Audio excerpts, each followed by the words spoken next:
Hi guys, yan po guys, gagawa po tayo ng ating breakfast.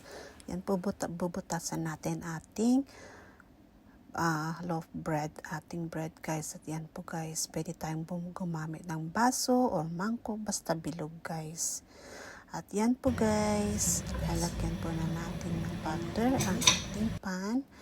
At pwede rin natin gumamit ng oil guys kung wala tayong pan. At yan po guys, lalagay naman po natin ang bread na may butas. At pumimilk natin ng konting ating butter. Ayan po guys, gagawin natin na special ang ating breakfast. So yan, at lalagay po natin ng ating egg. Yan, pwede natin lagyan ng yan po, lalagyan natin ng seasoning, konting salt,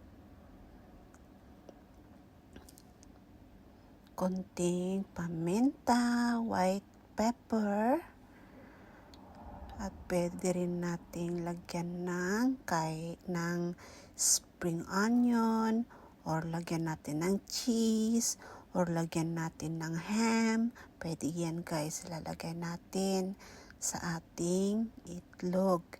Yan po guys, natin ng cheese. Yan po guys, para naman masarap ang ating breakfast. At yan po guys, ibabalik na po natin ang tinapay na ating pinutol kanina. At yan, konti na lang guys, at lulutuin pa natin para mag-brown sa ikabila, at para lutong-luto na sa ilalim. At yan po guys, paghintay lang po tayo ng konti.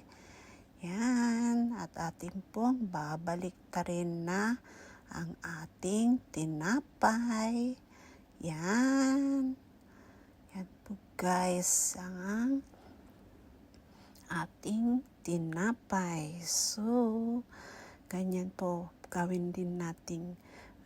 Sometimes special din natin at ibahin natin ang style ng ating breakfast.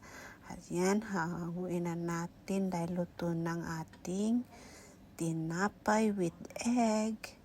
At yun po guys, hanguin na natin.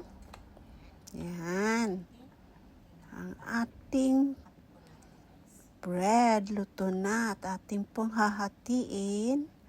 Yan po guys, ang ating bread. Wow, yan. O diba? O, ganyan lang po guys, very easy ang paggawa nito. Para naman, may iba naman tayo. Minsan pinapalaman natin yung egg.